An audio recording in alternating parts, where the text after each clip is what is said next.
Bon, je vais profiter du fait que Françoise Barré-Sinoussi met en place ses diapos pour vous la présenter. Je me demande si c'est indispensable de vous présenter Françoise Barré-Sinoussi, mais je le fais quand même pour le plaisir et pour la remercier de l'honneur et de la gentillesse qu'elle a eue de venir nous parler ici. Je lui ai laissé volontiers la présentation sur le vaccin contre le sida parce que c'est un domaine tellement complexe qu'elle est la seule, vu ses contributions, à pouvoir vous le traiter correctement. Donc Françoise, de formation initiale, elle est biochimiste et virologue. Très vite, elle s'est formée dans un domaine un peu particulier de la virologie qui est l'interface entre rétrovirus et tumeur. Elle est très vite entrée à l'INSERM, où elle est devenue directeur de recherche exceptionnelle il y a quelques années, à l'Institut Pasteur, où elle est devenue professeure de classe exceptionnelle il y a quelques années.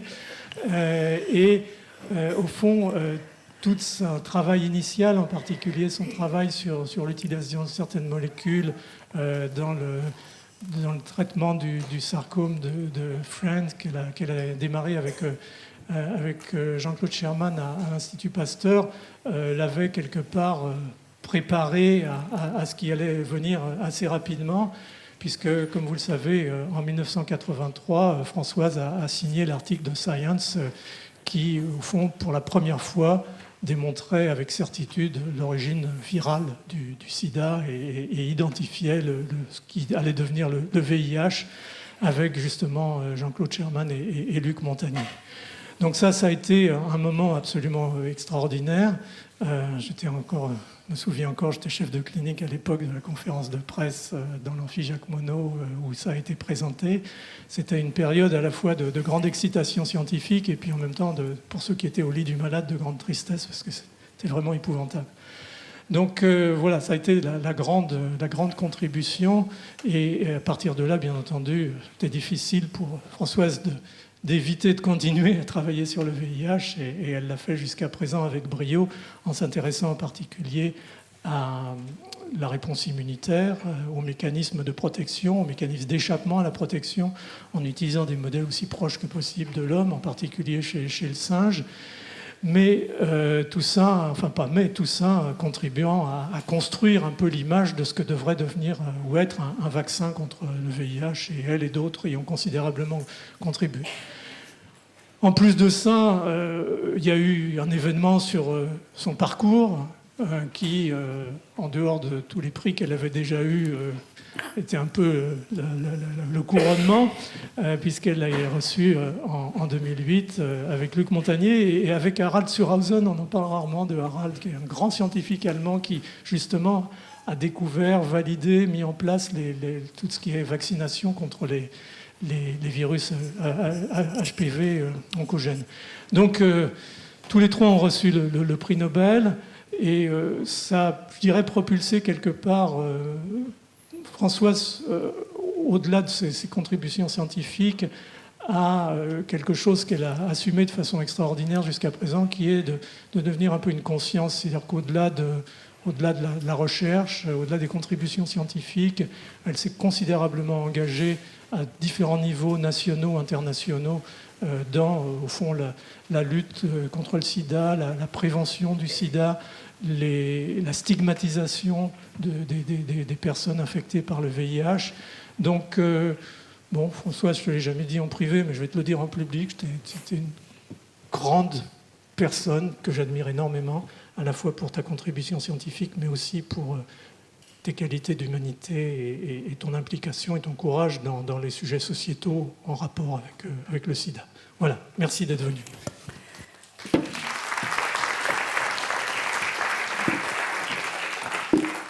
Merci beaucoup Philippe. Je suis absolument très touchée par tes paroles. Philippe m'a demandé de parler de l'état de la situation d'un vaccin contre le VIH, rêve ou réalité. On en est encore qu'au rêve, que les choses soient claires. Et c'est vrai que c'est un domaine dans lequel j'ai travaillé il y a très très longtemps. Et puis à un moment donné, à peu près dans les années 90, j'ai décidé d'arrêter de travailler sur la recherche vaccinale contre le VIH en me disant on n'y arrivera pas de la façon dont on s'y prend, et je suis plus retournée à des études sur la physiopathologie de l'infection, mécanisme de contrôle de la physiopathologie de l'infection, parce qu'il me semblait que finalement on était un petit peu à côté de la plaque sur la recherche vaccinale. Néanmoins, je vais essayer de vous faire un point où on en est aujourd'hui. Alors, je vais commencer par un petit historique, je dirais, sur le VIH, pratiquement jour pour jour d'ailleurs. On en est à 37 ans de recherche sur le VIH, puisqu'il y a 37 ans, on recevait pratiquement jour pour jour le premier échantillon d'un patient français qui était atteint d'une lymphadentopathie généralisée, un homosexuel, et que c'est à partir de cet échantillon du patient qu'on a identifié le VIH. Mais ce n'est pas l'objet de ma diapositive. L'objet de ma diapositive ici, c'est pour vous dire que depuis 37 ans, l'identification du VIH, il y a eu énormément de recherches. En bleu, et je ne vais pas rentrer dans les détails du tout, le bleu, c'est tout ce qu'on pourrait dire recherche plutôt d'amont, recherche fondamentale. En vert, c'est tout ce qui est lié au traitement des patients, et en rose, tout ce qui est lié à la prévention. Tout ça pour vous dire une chose, c'est s'il n'y a pas de recherche fondamentale, il n'y a pas de thérapeutique et il n'y a pas de prévention. Ça, c'est clair. Et puis, il n'y a pas non plus de test de diagnostic. Et c'est un petit peu comme cela que finalement s'est passée cette recherche sur le VIH depuis 37 ans. Une recherche tout à fait, ce qu'on aime à dire, translationnelle aujourd'hui, qui est là au départ pour essayer de développer des outils tant de diagnostic que thérapeutiques. Alors, le grand pas, et je vais rejoindre ce qu'a dit finalement Philippe tout à l'heure, finalement, qu'est-ce qu'a été la révolution dans le domaine du VIH-Sida? C'était une révolution thérapeutique. On a eu 3 révolutions, 3 phases. La première phase, c'est 1996, avec, sur la base de la connaissance du cycle de réplication du virus, le développement de traitements après l'AZT qui avait été démontré comme en monothérapie ne pas fonctionner parce qu'il y avait un échappement thérapeutique, le développement de nouvelles drogues comme la DDI qui montrait une petite efficacité un peu meilleure, mais surtout une combinaison thérapeutique de 3 molécules, l'AZT, le 3-TC et l'indinavir, c'est-à-dire en fait 2 inhibiteurs de la reverse transcriptase plus un inhibiteur de protéase, et pour la première fois, une réduction très forte de la mortalité des patients. Ça a été réellement ce qui a changé la vie, j'allais dire, des patients, changé la vie du personnel soignant, changé la vie aussi des chercheurs, parce que pour la première fois, enfin, il n'y avait plus la pression que l'on avait un petit peu sur les épaules à tous avec cette tragédie auquel on assistait. La deuxième révolution, ça a été finalement l'accès à ces antirétroviraux, parce que cette combinaison thérapeutique, il fallait bien évidemment qu'elle soit accessible à tous. On n'est pas encore à l'accès à tous, mais vous voyez qu'au fil du temps, une amélioration de cet accès aux antirétroviraux dans le monde, et ça, c'est un grand pas. Et puis la troisième révolution, qui rejoint finalement cette fois-ci la prévention, c'est le traitement comme prévention. Et aujourd'hui encore, la meilleure prévention que l'on ait dans les mains pour le VIH, c'est la prévention thérapeutique. Cette prévention thérapeutique, elle se situe à plusieurs niveaux. Premièrement, une personne qui est sous traitement, particulièrement si elle est traitée tôt, ne va pas transmettre aux autres. C'est le U égale U. Et puis, les antirétroviraux aujourd'hui, dans cette partie verte de la diapositive, ce sont les outils de prévention qui s'additionnent aux autres outils de prévention classiques, que sont bien sûr les préservatifs, que sont l'éducation, que sont la circoncision, etc., etc., mais en plus les antirétroviraux en prophylaxie post-exposition, en prophylaxie pré-exposition, ou les antirétroviraux que l'on peut mettre dans des gels vaginaux, eh bien tout cela permettent justement de prévenir, et vous voyez pour la PrEP, finalement, la prophylaxie pré-exposition, on peut avoir une efficacité jusqu'à 99% de l'infection. Je dirais que c'est clairement le meilleur des vaccins que l'on ait aujourd'hui. Alors il y a un zéro ici, vous pouvez vous poser des questions. Ben, le zéro, c'est quand la PrEP est mal utilisée. Et à ce moment-là, bien sûr, il n'y a pas d'efficacité. Malheureusement, c'est des choses que l'on voit aujourd'hui encore, en particulier chez des jeunes femmes ou des jeunes adolescentes en Afrique qui utilisent très mal ces outils de prévention. Et puis on a des choses qui viennent dans le futur aussi.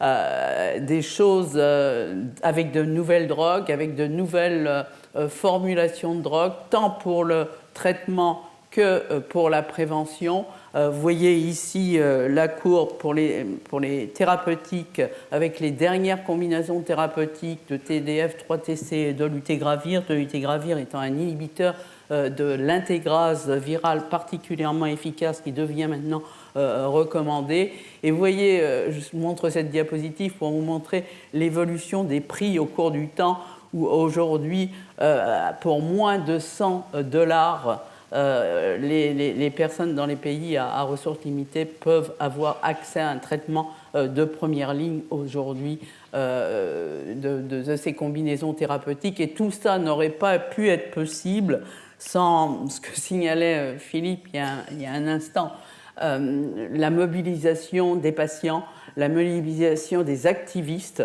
avec lesquels c'est vrai qu'on a été amené, j'ai été amené comme beaucoup d'autres à travailler justement pour faire pression sur les compagnies pharmaceutiques, pour faire pression sur les politiques de façon à obtenir justement ces résultats pour l'accès au traitement pour tous. Alors, il y a le futur, et le futur tant pour les traitements en prévention que pour les traitements, bien sûr, en thérapeutique. Eh bien, le futur, c'est les drogues à effet retard. Les drogues à effet retard qui peuvent être utilisées soit en injection, soit sous forme d'implant, soit maintenant également sous forme de patch. Un patch contenant des antirétroviraux à effet retard qui permettrait aux patients d'être traités, mais aussi d'être protégés contre l'infection HIV. Alors, ce n'est pas encore commercialisé, mais il y a des résultats extrêmement encourageants. Grâce à cela, que voit-on ? Que voit-on avec cette augmentation de la couverture des antirétroviraux dans le monde ? On voit une diminution de l'incidence de l'infection VIH et on voit une diminution de la mortalité au cours du temps. Vous voyez cette diminution de la mortalité, on estime aujourd'hui que depuis 10 ans finalement, depuis 2010, il y a eu plus de 30% de réduction des morts liées au sida grâce justement à cette couverture thérapeutique. C'est pas suffisant puisque, vous le voyez sur cette diapositive, on a encore aujourd'hui environ 38 millions de personnes qui vivent avec le VIH dans le monde. Il y en a 32 millions qui sont morts. J'aime à dire souvent que ça représente plus que la population totale de la France, finalement, de personnes qui sont affectées par le VIH, dont la moitié qui sont morts. Il y a seulement un peu plus de 60% des personnes qui sont sous antirétroviraux aujourd'hui dans le monde. Il y a encore aujourd'hui, récemment, on estime qu'il y a 770 000 morts de sida dans le monde et chaque année 1,7 million de personnes qui sont nouvellement infectées par le VIH, dont 180 000 enfants. Alors, donc, le problème n'est toujours pas résolu, vous le voyez. Pourtant, on a des outils thérapeutiques, pourtant, on a des outils pour la prévention. Je n'ai pas mentionné la prévention de la transmission du virus de la maman à l'enfant, mais aujourd'hui, dans le monde, on a 80% des femmes qui sont infectées par le VIH, qui sont sous antirétroviraux et qui ne transmettent donc plus à leur enfant. Mais ça ne suffit pas encore, puisqu'il reste 20% des femmes qui n'ont pas accès, et donc encore des enfants qui naissent infectés par le VIH. Et puis il y a quelque chose qui nous inquiète aussi, c'est l'augmentation de la résistance aux antirétroviraux chez des personnes nouvellement infectées, qui n'ont donc jamais vu le moindre traitement, et qui donc ont été infectées par des virus résistants aux médicaments. Et ça devient inquiétant en Afrique du Sud, par exemple. On commence à avoir des taux de l'ordre de 15% de résistance aux antirétroviraux. Et dans d'autres pays, y compris en Asie du Sud-Est, on est aux alentours de 7% de résistance aux antirétroviraux. Donc, il faut trouver d'autres parades, d'autres solutions. La première parade, c'est de dire qu'il faut accélérer encore le mouvement pour l'accès au traitement de façon à prévenir l'infection des autres personnes.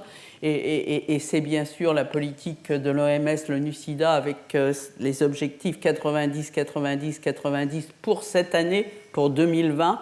Et vous voyez sur cette diapositive, quelque part, on ne va pas y arriver en 2020. On ne va pas y arriver puisque le premier objectif, c'est permettre à ce que toutes les personnes qui sont infectées par le VIH aient connaissance de leur statut d'infection VIH. On n'est pas du tout aux 90% pour l'instant, on est à 79% globalement dans le monde, avec des écarts assez grands, puisque certains pays, c'est 67% des personnes qui connaissent leur statut et 92% dans d'autres pays. Donc, globalement, c'est déjà une première faiblesse. Trop de personnes ne connaissent pas leur statut. Deuxièmement, les 90% des personnes qui connaîtront leur statut les mettent tous sous traitement. Et on n'y est pas encore. On est à 78% globalement dans le monde. Et être certain que ces 90% de personnes qui sont sous traitement ont un virus contrôlé de façon persistante. Et là encore, on n'y est pas, puisqu'on est en ce moment à peu près à 86% des personnes sous traitement qui ont un virus contrôlé. On n'est pas à l'objectif donc souhaité. L'objectif souhaité, c'est d'avoir 73% des personnes vivant avec le VIH qui ne transmettent plus aux autres. Et aujourd'hui, selon les chiffres que l'on a, on peut estimer que seulement un peu plus de 50% de ces personnes ne transmettent plus aux autres. Et donc, on a toujours ce problème de prévention qui est parmi les priorités aujourd'hui et les grands enjeux, et puis bien sûr l'accès au traitement qui compte parmi les grands enjeux. Alors il y a, j'allais dire, les obstacles que l'on a à affronter sont multiples. Les obstacles, ça va être des obstacles à la fois politiques, parce qu'il y a certains pays qui n'ont aucune volonté de mettre leurs patients sous traitement et de permettre la prévention par des antirétroviraux. Je suis en train de penser par exemple aux pays d'Europe de l'Est et d'Asie centrale. Il faut continuer les investissements internationaux.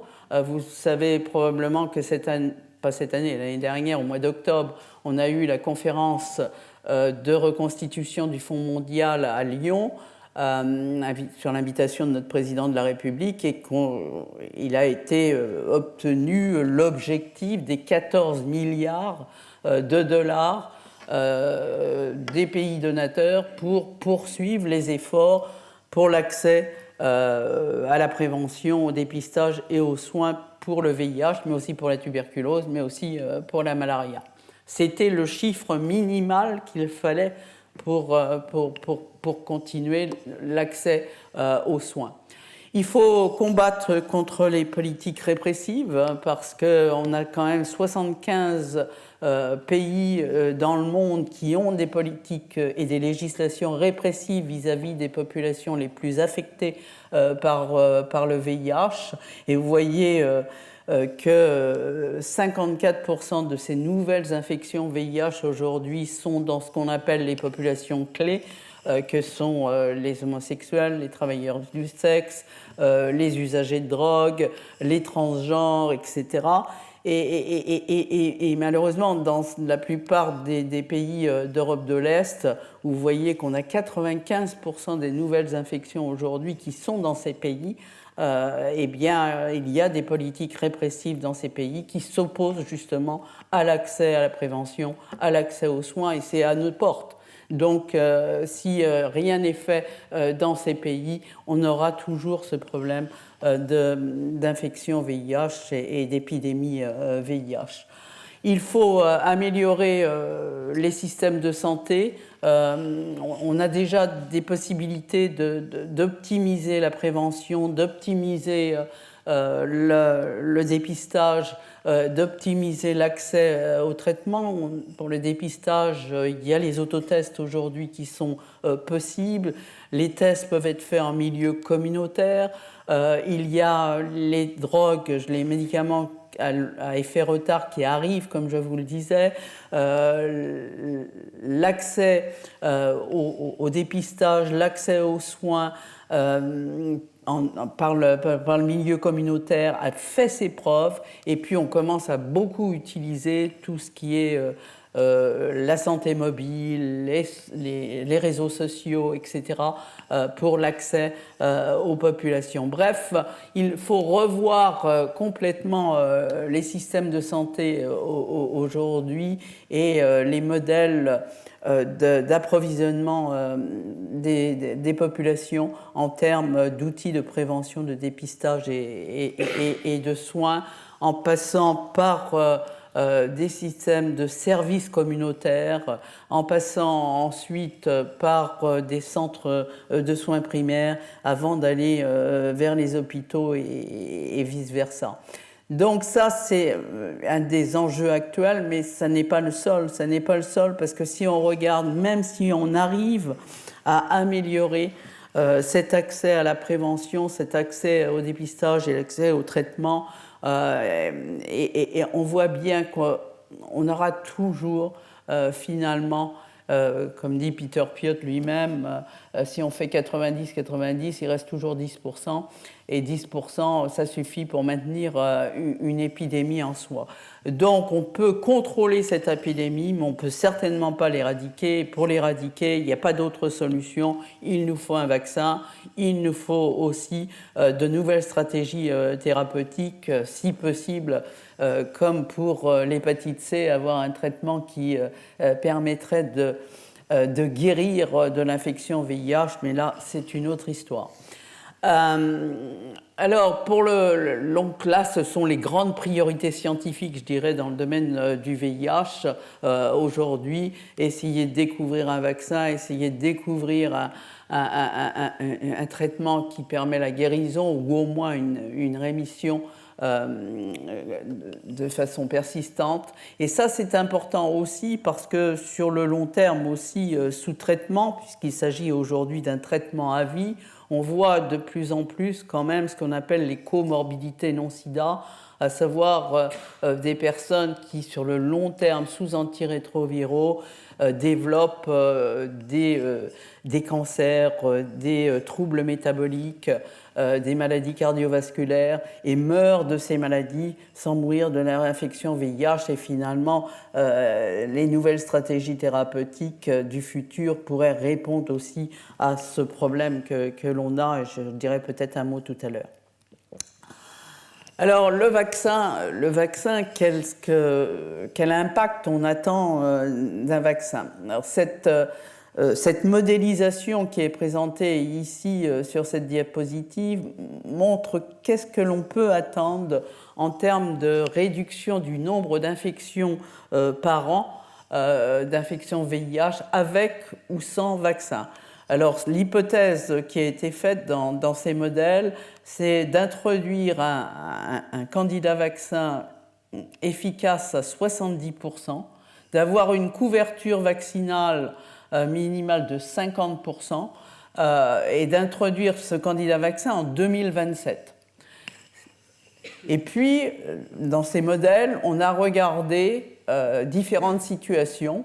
La situation où finalement on reste tel qu'on est aujourd'hui en termes d'accès à la prévention, la PrEP, d'accès au traitement, d'accès à tous les outils de prévention que l'on a aujourd'hui, ou alors on augmente l'accès à ces outils actuels de 50%, ou on arrive à avoir l'accès universel à tous ces outils de prévention et on y rajoute ou pas le fameux candidat vaccin en 2025.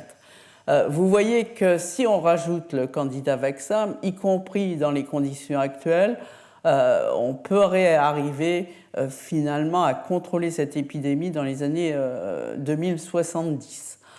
Donc, clairement, le vaccin, on en a besoin. Sinon, on n'arrivera pas à contrôler cette épidémie de VIH. Alors, où on en est ? Il y a eu de très nombreux essais vaccinaux qui ont été faits. Je ne vais pas vous résumer les essais de phase 1 parce qu'il y en a eu plus de 300 dans le monde. Et je vais simplement vous résumer les essais d'efficacité qui sont finalement tous sur cette diapositive. Il y en a eu 6 au total sur cette diapositive. Ces candidats vaccins, soit ils étaient basés sur de l'enveloppe du VIH, c'est le cas des 2 premiers vaccins, qui était l'enveloppe du VIH1 sous type B ou l'enveloppe du VIH1 sous type B et E pour l'essai en Thaïlande. Vous voyez qu'il n'y a eu aucun effet, c'est l'essai qui a été fait en 2003. Ensuite, vous avez eu les 2 essais STEP et Pambili avec 2007 qui ont été arrêtés. C'était des candidats vaccins basés sur un vecteur adénovirus avec de l'enveloppe HIV1B et étaient faits dans différents pays, y compris en Afrique du Sud pour l'essai de Pambili. Et là, vous voyez qu'il a été même arrêté parce que finalement, le groupe de volontaires vaccinés montrait une augmentation même de l'infection par rapport au groupe non vacciné.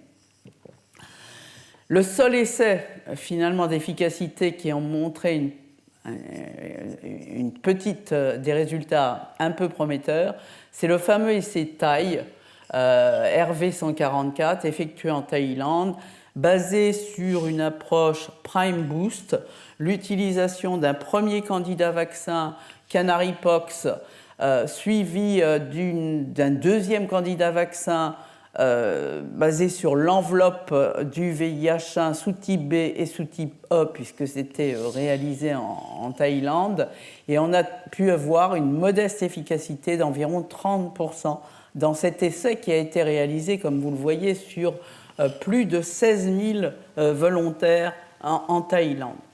Ça, c'est le seul essai qui a montré une petite efficacité, et 30%, ce n'est pas suffisant pour dire qu'on est un candidat vaccin. Et le suivant, le HVTN 505, basé sur un vaccin DNA et adéno, aucune efficacité également, et cet essai a été arrêté. Alors, finalement, pour l'essai thaïlandais, beaucoup d'études ont été faites pour essayer de comprendre pourquoi certains volontaires avaient été protégés et pas d'autres. Et la seule corrélation qu'on a pu obtenir, c'est une corrélation avec des anticorps contre une région conservée V2 de l'enveloppe du VIH1, une région qui était jusqu'à là totalement ignorée. Et ces anticorps, ce n'étaient pas des anticorps neutralisants. Alors la grande question, c'était qu'est-ce que c'est que ces anticorps non neutralisants? qui sont finalement associés à une protection et qui peut-être sont importants pour obtenir un vaccin efficace. Alors ces anticorps non neutralisants, vous voyez sur cette diapositive, depuis cet essai 2009, beaucoup de choses ont été faites sur les anticorps non neutralisants et sur les anticorps neutralisants. Sur les anticorps non neutralisants, on a pu montrer qu'ils étaient protecteurs par le système ADCC finalement. La cytotoxicité dépendante des anticorps, mais aussi par d'autres mécanismes médiés par FC. Et puis, comme le disait Philippe tout à l'heure, à l'aide des nouvelles technologies, les chercheurs, notamment américains, ont pu identifier des anticorps extrêmement puissants à activité neutralisante à très large spectre, chez des patients au départ qui étaient des patients qu'on a appelés des elite neutralizers, c'est-à-dire des sujets qui avaient des anticorps particulièrement efficaces, pendant une très courte période d'ailleurs de leur infection VIH. Et pendant cette période-là, les chercheurs ont caractérisé la structure de ces anticorps et la fonction de ces anticorps, et après ils ont reconstitué à partir de la structure connue des anticorps monoclonaux correspondant justement à ces anticorps extrêmement efficaces des patients. Et vous les avez pour la majorité d'entre eux qui sont déjà en clinique, vous les avez représentés ici. Vous avez les anticorps anti-V2. Certains anti-V2 ont pu être obtenus par cette approche, des anticorps contre le site de fixation ACD4 et des anticorps contre la région V3, ainsi que des anticorps contre un des domaines de la GP41 du VIH1, et tous ces anticorps aujourd'hui sont en clinique. Donc grâce à ces approches, on a pu identifier des nouveaux sites de vulnérabilité finalement dans l'enveloppe du VIH. Alors ces anticorps, comment ils marchent? Ils marchent soit pour ces anticorps en bloquant l'infection du virus, mais comme l'a montré Olivier Schwartz en collaboration avec Michel Nussen-White et Hugo Mouquet à Pasteur, ces anticorps ils sont aussi capables de bloquer la transmission du virus de cellule à cellule, ce qui est quand même quelque chose d'extrêmement intéressant et important. Et puis ces anticorps, je le disais il y a un instant, ils fonctionnent aussi par d'autres mécanismes, notamment les ADCC pour éliminer les cellules infectées, mais aussi par phagocytose, par des fonctions finalement médiées par FC. Ça, ce sont les mécanismes par lesquels ces anticorps fonctionnent. Et vous voyez un anticorps qui a été développé par nos collègues en Afrique du Sud, un anticorps extrêmement efficace contre l'enveloppe, contre V2 finalement, cette région de l'enveloppe identifiée par l'essai thaïlandais. Eh bien, vous voyez ici qu'une seule injection d'anticorps avant l'inoculation du virus elle-même, avec cet anticorps de nos collègues d'Afrique du Sud, vous voyez qu'il n'y a absolument aucune infection et que l'anticorps lui-même est capable de protéger. Là, c'est fait chez l'animal, chez les macaques, et cet anticorps est capable de protéger totalement les animaux de l'infection. Alors, c'est quand même encourageant. Ça faisait longtemps qu'on n'avait pas vu des résultats aussi encourageants que cela. Alors, à partir justement de ces données un petit peu nouvelles, il y a plusieurs essais de prévention maintenant qui sont en cours et qui évaluent des candidats vaccins, mais aussi les anticorps, sous forme d'anticorps monoclonaux, soit seuls, soit combinés, et également la prophylaxie pré-exposition, qui peut être elle-même associée d'ailleurs à des candidats vaccins. Alors, je vous résume ici les principaux essais pour lesquels on attend les résultats. Je ne vous donnerai pas de résultats, puisque vous voyez que pour le premier, on attend les résultats de la fin de l'étude en 2020, c'est-à-dire dans l'année à venir. On pense que les résultats vont être publiés probablement lors de colloque vaccin qui aura lieu à l'automne prochain. Cet essai, qui est basé sur finalement l'utilisation des anticorps monoclonaux en infusion, et il s'agit d'un anticorps dirigé contre le site de fixation ACD4 du Vaccine Research Center du NIH versus placebo. Ces anticorps sont donnés chez des femmes en Afrique du Sud. Plus de 1900 femmes sont incluses dans l'essai, et chez des homosexuels et des transgenres en Europe et aux États-Unis, avec une inclusion de plus de 2700 personnes. Ensuite, vous avez des essais avec des candidats vaccins. L'essai HVTN 702, aussi appelé UAMBO, est un essai qui vise finalement à répéter quelque part l'essai thaïlandais, puisqu'il s'agit du canarypox contenant des épitopes du VIH-A, avec l'enveloppe sous-type C de VIH-A. Cet essai est fait en Afrique du Sud, plus de 5000 personnes incluses dans l'essai, et on aura les résultats en 2021. Deux autres essais vaccinaux sont basés sur l'utilisation d'un vecteur adénovirus.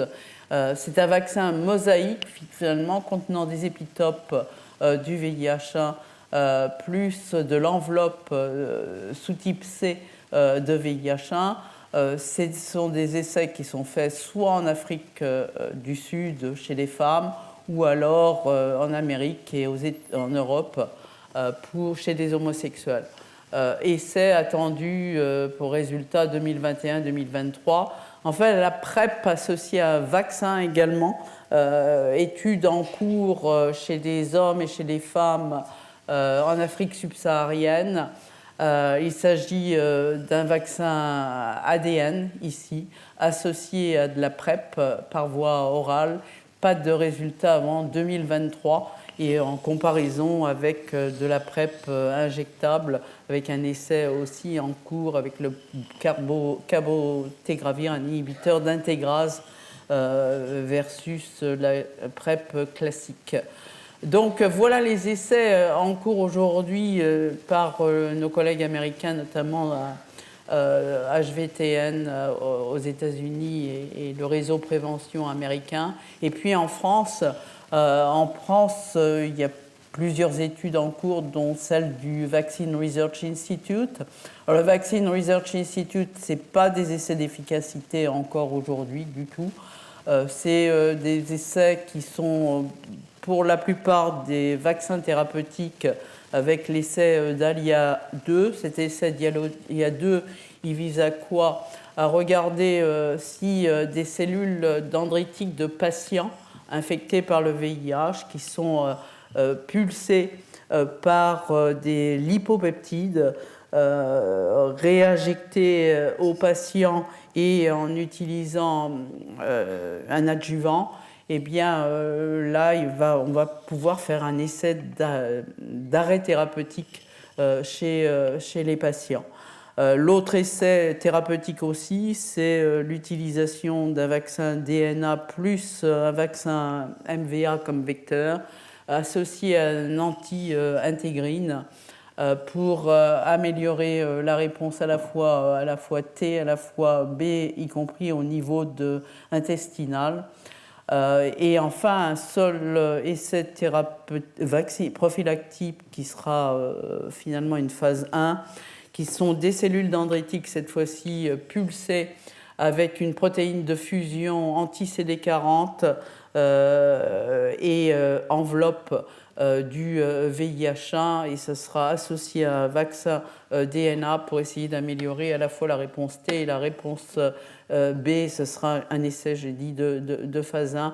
Vous voyez, pas de résultats réellement avant 2022 pour ces essais de phase 1, 1, 2.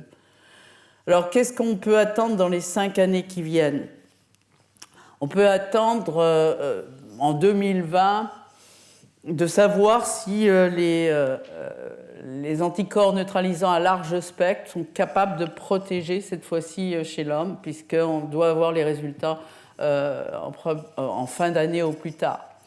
On va savoir si les nouvelles stratégies vaccinales qui sont basées sur des protéines d'enveloppe native sous forme de trimères ou sur différents vecteurs, eh bien, on va savoir si on peut arriver à obtenir une efficacité des vaccins basés sur des anticorps non neutralisants et si ces vaccins sont capables d'induire des anticorps neutralisants chez l'homme, et ça on le saura aux alentours de 2021-2022. Pour les essais de phase 3 et d'efficacité, vous voyez qu'on va être obligé d'attendre vers 2025. C'est pour ça que tout à l'heure je vous disais les modèles qui sont faits, ce sont des modèles qui se basent sur des candidats vaccins qui pourraient être accessibles s'ils sont efficaces à plus de 60% dans les années 2025-2027, pas avant. Donc il va falloir être patient pour savoir si le rêve peut se transformer ou pas en réalité. Les candidats vaccins, et je vais finir sur cet aspect-là rapidement, c'est bien sûr pour la prévention, mais c'est aussi pour les thérapeutiques de demain, parce qu'on a besoin aussi d'avoir ces nouvelles thérapeutiques. Vous savez que pour l'instant, on a un seul, peut-être 2 patients qui sont guéris de l'infection VIH. On a Timothy Brown, le patient de Berlin, qui a subi quand même un traitement particulièrement compliqué puisqu'il a développé une leucémie alors qu'il était sous antirétroviraux et il a subi 2 greffes de moelle successives à partir d'un donneur qui avait des mutations dans un des récepteurs principaux du VIH1. À part Timothy et peut-être un patient à Londres, c'est les 2 seules personnes qui sont guéries aujourd'hui du VIH. Alors la guérison, c'est souvent ce qu'on dit, une mission impossible. Par contre, on croit réellement à pouvoir obtenir ce qu'on appelle une rémission durable sans antirétroviraux. Et ça doit être possible parce qu'on a des preuves de concept sur lesquelles on travaille beaucoup dans le monde aujourd'hui, y compris à Pasteur, dans l'équipe de Michaela Müller et avec Azier, qui ont travaillé notamment sur des contrôleurs naturels de l'infection VIH1, qui sont des personnes infectées par le VIH1 et qui n'ont jamais reçu le moindre traitement antirétroviral et qui, ça représente très peu de patients. Vous voyez que ça représente moins de 0,5% de tous les patients qui sont infectés par le VIH. Et ils ont constaté que ces patients avaient un background génétique favorable à HLA B27, HLA B57. Et donc, c'est un modèle d'étude pour essayer de comprendre quels sont les mécanismes qui leur permettent de contrôler leur infection VIH. Et puis, l'autre groupe de patients intéressants, ce sont les traitements, ce qu'on appelle les post-traitements contrôleurs, les PTC ou encore les patients Visconti. Ce sont des patients qui, eux, ont été diagnostiqués très tôt pour une infection VIH et avec une infection VIH sévère avec avec beaucoup de symptômes. Et en fait, pendant cette période, ils ont été traités finalement dans les 10 semaines qui suivaient l'exposition au virus, très très très tôt. Et ces patients, au bout d'un certain nombre d'années sous traitement, vous voyez globalement au bout de 4 ans sous traitement, ils ont arrêté leur traitement à leur demande pour les premiers patients. Eh bien, ils représentent environ 5% des patients traités très tôt. Eh bien, eux aussi continuent à contrôler naturellement aujourd'hui leur infection. C'est deux modèles intéressants parce qu'on peut essayer justement de savoir par quel mécanisme ils arrivent à contrôler la réplication de leur virus sans avoir du tout de traitement. Alors, pour faire bref, je dirais que les contrôleurs naturels qui n'ont jamais vu de traitement, on peut dire qu'ils ont des fonctions TCD4 optimales et des réponses TCD8 optimales. Et puis les post-traitements contrôleurs, les patients Visconti, on commence à identifier chez eux une sous-population de cellules NK particulière. Vous voyez là, pour les contrôleurs du VIH, la réponse TCD8 optimale. Vous voyez, quand on rajoute leur TCD8 à leur TCD4, on contrôle parfaitement bien l'infection. Azier et son équipe, ils ont pu identifier une sous-population de cellules TCD8+, mémoire tout à fait efficace, avec des séquences signatures dans ces cellules, et ils ont pu montrer que ces sous-populations de cellules spécifiques TCD8+, qui sont dirigées contre GAG de VIH1, elles ont une capacité de survie importante et elles ont des caractéristiques métaboliques tout à fait particulières. Et ces caractéristiques métaboliques, vous voyez ici sur le côté de cette diapositive, quand on traite les cellules TCD8 par l'IL-15, eh bien on peut restaurer justement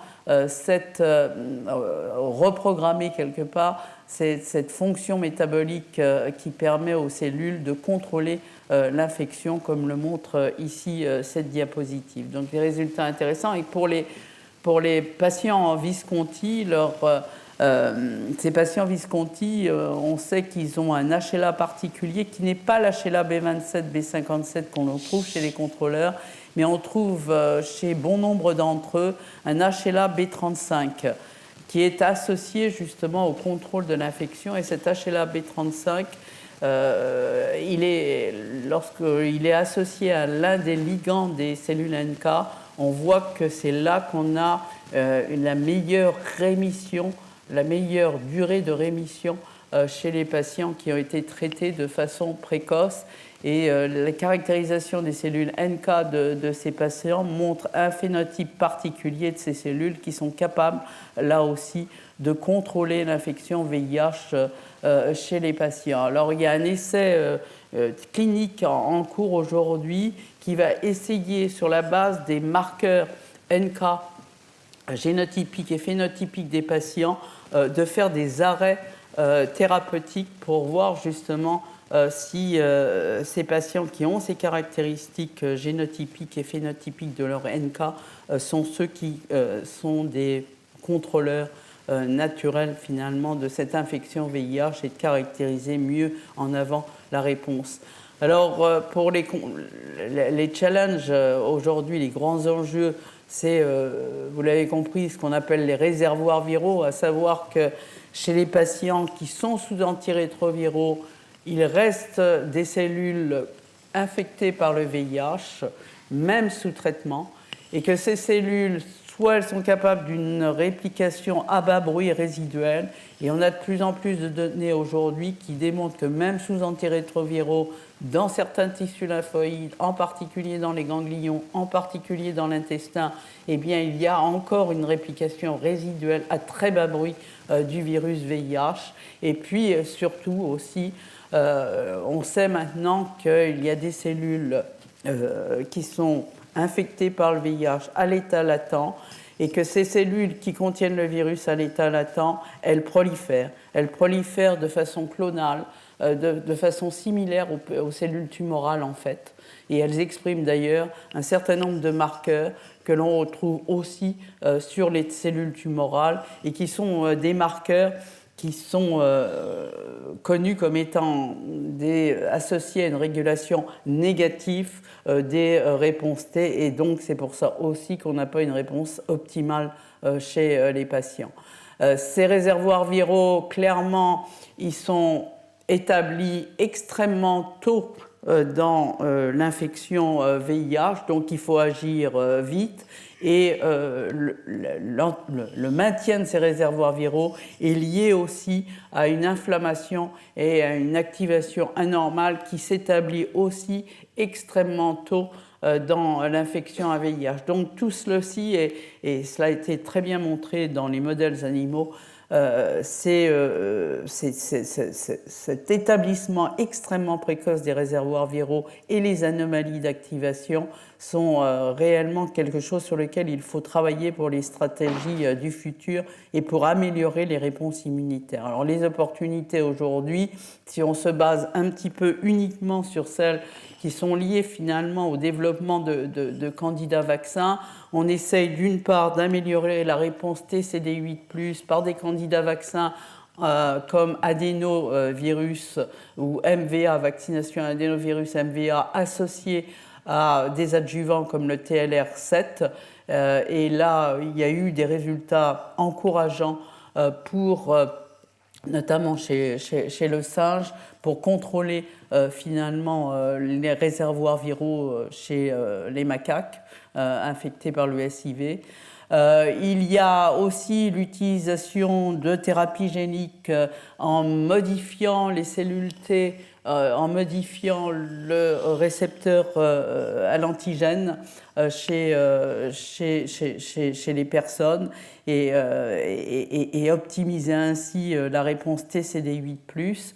Il y a l'utilisation d'anticorps à double affinité, un anticorps qui va cibler les cellules TCD4 qui expriment l'enveloppe du virus à leur surface, et un deuxième anticorps qui va activer les cellules TCD8+, pour tuer immédiatement les cellules latentes activées par les cellules TCD8+.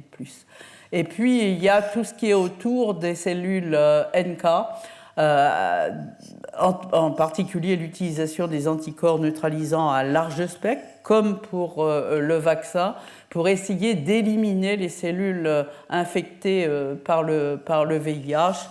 Et il y a un essai vaccinal qui va commencer chez l'homme en France sous peu et qui va utiliser les anticorps de Michel Nissen-White, qui sont assez prometteurs, comme vous le voyez sur cette diapositive, avec des résultats qui ont été obtenus chez l'animal, mais avec des résultats qui commencent à être encourageants aussi chez l'homme. Vous voyez ici, dans cette expérience, il y a eu 2 anticorps utilisés de façon combinée, qui sont des anticorps contre l'enveloppe du virus VIH-A. Soit seul, vous voyez que ces anticorps sont ajoutés ici juste après l'arrêt des antirétroviraux.